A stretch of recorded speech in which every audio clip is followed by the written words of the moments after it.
It all started on the damp, muddy playing fields of Leeds. Through the trials, the tribulations, the blood, the sweat and the tears. He's come all this way, preparing himself for the big one. Gamper, Cruyff, Maradona, Messi, and now Emmett.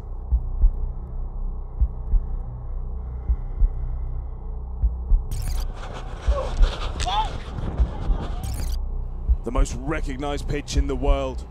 The most daunting walk to the thousands that await him for this one single moment. Leeds 1986 meets Barcelona 2013.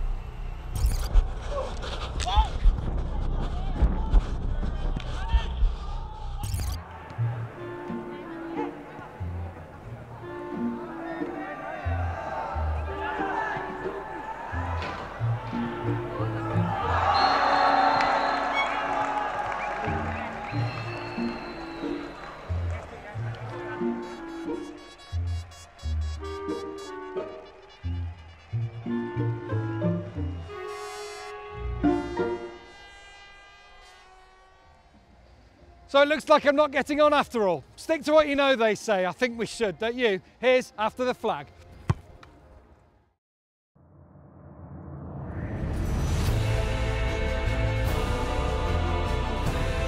Welcome to After the Flag from Magellan. This is After the Flag from Laguna Seca. Come on, guys, go on!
Well, perhaps it shouldn't be after the flag this week, maybe it should be the corner flag, because we're here at the Camp Nou with Aleix Espargaro, who of course, as you can probably tell, he's a massive fan of FC Barcelona.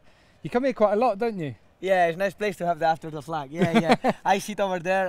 Whereabouts? Up on the... Yes. Yes, all the match. With that's the posh seats. Obviously, he's in the posh seats with all the rich ones. No. I have my own 4-seat with my brother. And really? Yeah. We come every home match, and it's a pleasure to have a different view today. We play in the grass where the Football Club Barcelona players play, and it's unbelievable. I wasn't allowed on. Is it because I was wearing the Leeds shirt? We haven't played here. We won here, eh? Yeah, against us. It was 4-0, I think, when last time Leeds was there. Yeah, let's talk about. Otherwise, I'll start talking about Bayern Munich. Okay. If we're not doesn't matter. Yeah, let's change again. Are you happy with how things are going so far this season? Happy with the progress? Because I think it was the race in Mugello.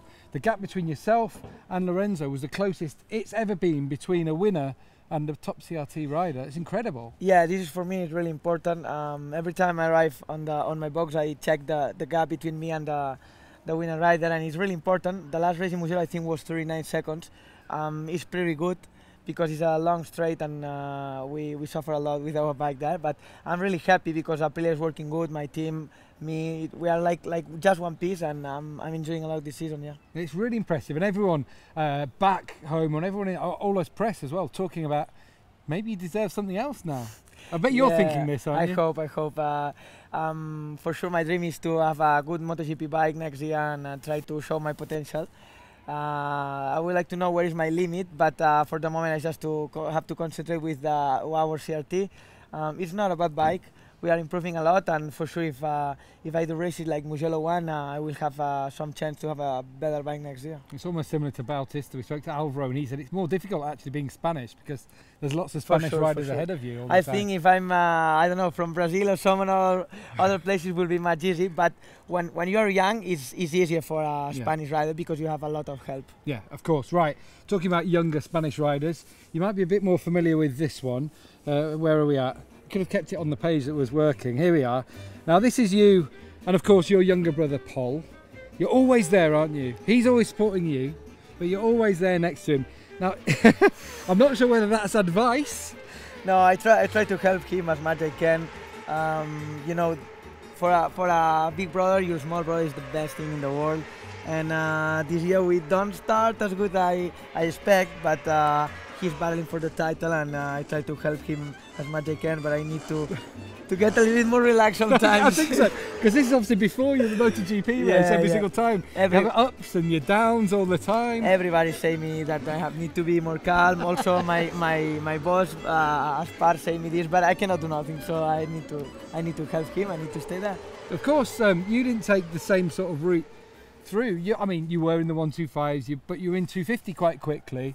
And then you weren't always around, and then you jumped up into MotoGP. It all happened differently to Paul, wasn't it? Was it all too young, do you think? Yeah, I make a lot of mistakes during my career because I jumped too early. I changed too early from category. I arrived in MotoGP with 20 years, too young too. So yeah. Although you have to have the right bike, like Mark. Yeah, but this is another case. Exactly. Doesn't matter. No, but in my case I was too young, and it was not bad with the Ducati. But I'm thinking now I'm much ready to have a good bike. Definitely, I'm sure you are. We're going to take a trip actually down memory lane now. Are you champion of Spain 2004? Yes. With 15 years old, the younger one, yeah. Okay, so was it the year before was Hector Barbaro? Was that the year or two before? Something like maybe that? 2 years before, yeah. So you went into the Seedorf team, and anyway, Hector Barbaro had already done that step, but the Catalunya race, 125 in 2004, was a great victory actually for Hector Barbaro. He was racing Andrea Dovizioso, Pablo Nieto, loads of other names in there. Have a look at how that race went down here in Barcelona.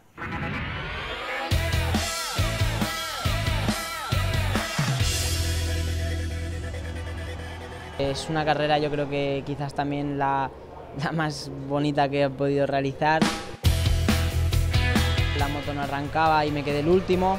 La primera vuelta en la recta cogí muchos rebufos y cuando iba al 15 a final de recta me toqué con Simone Corsi, me salí al campo, me volví a quedar último. Primero me han traicionado, ¿no? Me he pasado final de recta, le he dado a Simone Corsi. Perdón, no era mi intención.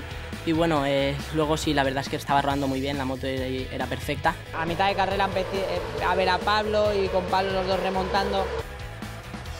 Then I cut the group, I tried to pass them and I tried to be the first position in the last lap. En la última vuelta llegamos al grupo de cabeza, que habían pilotos como Lorenzo, Stoner. A lot of riders, Lorenzo, Chesi, Pablo Nieto, Barbera, and it was a really nice battle. Y bueno, llegamos la última vuelta, nos adelantamos varias veces. Barbera was pressing very hard. La última frenada, en la frenada de atrás, creo que fue que adelanté a Pablo y Pablo adelantó a Dovi, o sea, una frenada bastante bonita. Dovizioso passed me in the almost last corner, and then I remember that Barbera won the race, and it was a great moment. I arrived second in the last few corners, but I exit very fast in the last corner, but not enough to overtake Barbera. Piano piano, stringendo i denti, ce l'ho fatta, poi è finito secondo, 16 millesimi, va benissimo, poi Locatelli è anche caduto. So it was a good trip down memory lane. You said to us before about you coming up to MotoGP a little bit young.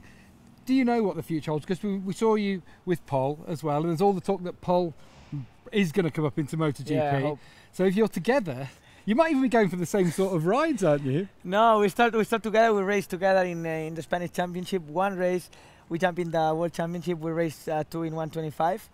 Then we did the one complete year in Moto2 and was fantastic. But imagine 2 brothers racing in MotoGP. It have to be a dream. What happens when one's behind the other? I don't know. But will be nice to see. I hope next year I actually have a good bike, me too, in MotoGP, and will be fun. Will be really fun. We all look forward to it. It's great to watch you both all the time, because clearly so much brotherly love there, and you always support each other. Yeah, but I will can see that Moto2 and Moto3 races much relaxed. No other racing will be much easier for me. But you must enjoy those races. Yeah, anyway. For sure. Because now if my brother is 5, I don't know who's winning. So yeah. Brilliant. Well, thanks very much for joining us, and I hope you've enjoyed this. We certainly have. And let's have a see how you got on, and the rest of the riders here in Barcelona for the Catalan Grand Prix. Welcome to the Circuit de Catalunya. The sun beats down, over 90,000 fans around the track. Gentlemen, let battle commence here in Barcelona. Away they go, a great start as you'd expect from Dani Pedrosa, but also from Jorge Lorenzo. Not so great from Crutchlow, but he's finally got it hooked up. They go side by side down to turn 1, and Jorge Lorenzo, just like he did in Mugello, is going to take the lead in the first corner.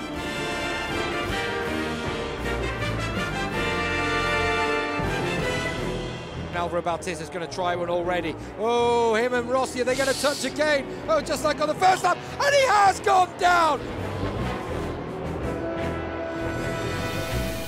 Marquez all over the rear wheel there. Oh, and that he's runs running it a little bit wide. He'll be able to recover that one, though. Remember the collision he had in Moto2 here last year.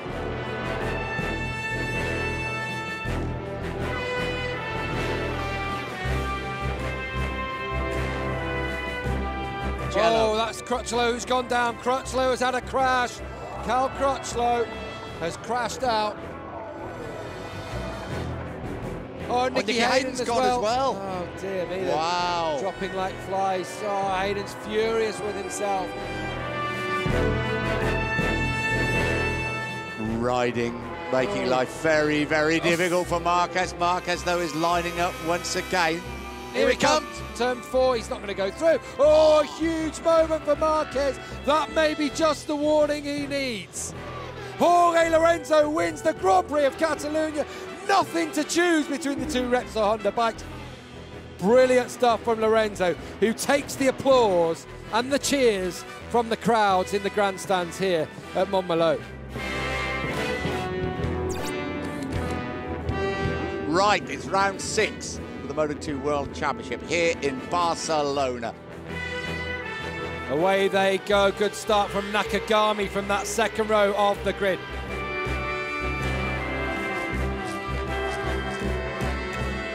Have a go. Luthi just sets a new fastest lap of the race.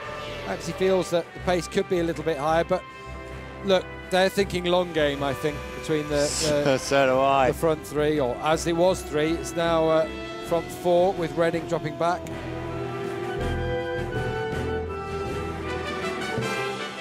Luthi. Oh, Rabat has taken over.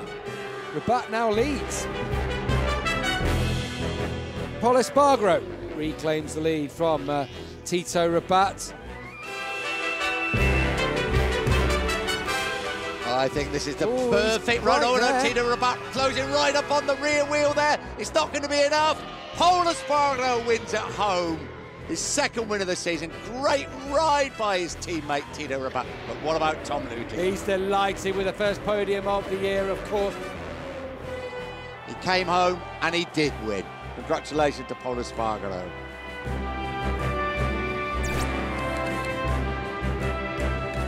Good start from Salom from pole, but look at Alex Rins already. And Alex Marquez has got a great launch off the line.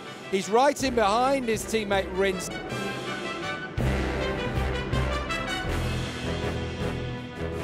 There, Salom took the lead. I wonder if it's going to be... The times have dropped to 152.8. Vinales was slowing them.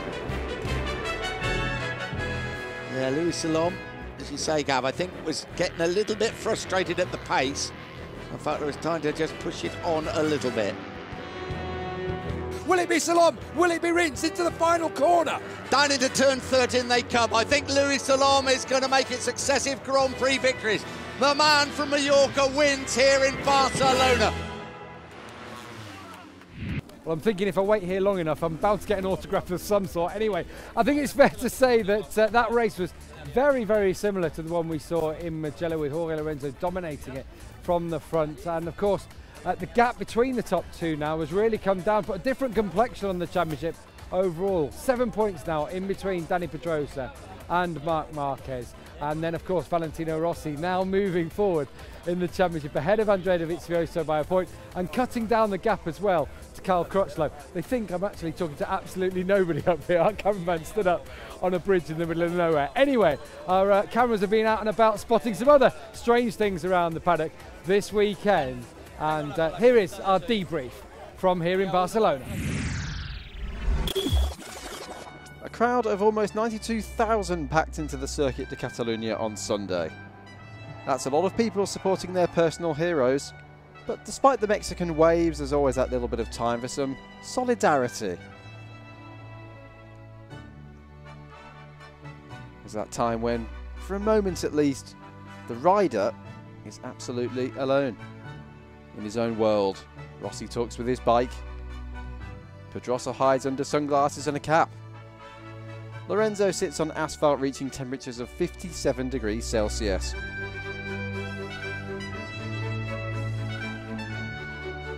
Rider unity often comes into its own on the starting grid, but perhaps even more so in the form of a fall.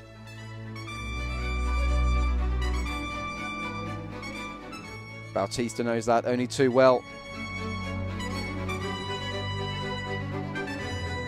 Because it's at that precise moment when you know the world is watching, whereas there's other moments when no one's looking at all. Then there's that moment then, he might still be in his leathers, but the helmet stays on.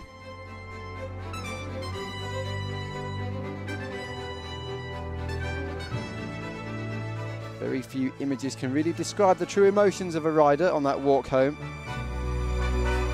When you know that any explanation will always sound like an excuse to those around you. Maybe that's why some of them are just that little bit reluctant to abandon the bike and try and rejoin the action. But there's times when we all know it's just not going to happen. Helpless. And it might feel a little bit helpless when the P1 on your pit board only stays there for 3 seconds, converted immediately into a team number as you slide your way around a corner on the absolute limit. But don't be mistaken into thinking that loneliness is only in existence towards the rear of the field. Dani Pedrosa said on Sunday that in the Grand Prix, the only man you're racing against is yourself, even though they might have been this close to each other on the track. They look united enough on the pit wall, but if we analyse the points of view from each side of it at the precise moment when Marquez almost took his teammate out of the race, then you can see that the mentalities do vary. They didn't touch, and for that reason, Mark can joke with Dani before going out onto the podium.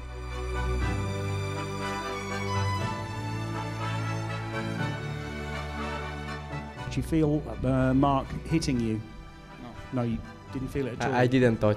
You didn't touch? No, it no. Oh, right, it looked very, like very that. close, but no. I didn't touch. No, I already said to him, when you see the video, sorry. But the moment was witnessed live from the Yamaha pit wall as well. Inside the garage, the boss was examining super slow motion images while his employee was in a bit of a hurry to get to the finish line. So much so that he almost wiped out his mechanic when pulling into Parc Ferme. And it's then that your solitary ride to victory can now be shared with those around you. And it really does become a team win and gain some real value.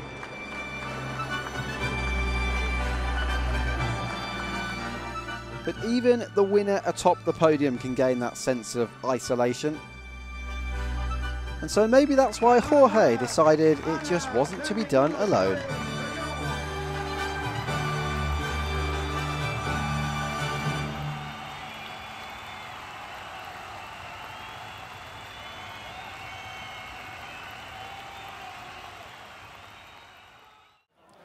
They clearly don't have the best on. The best players are on the bench at the moment. Sure. It's terrible. Who's the manager? I don't know, but I don't know why we are here. Just terrible decisions. Incredible. I think it's Crutchlow. He might be good on a bike, but Maybe. he's no good out here. Absolutely But useless. you know, best players and here. Best players left on the bench. He's Yeah, right, you are. completely right.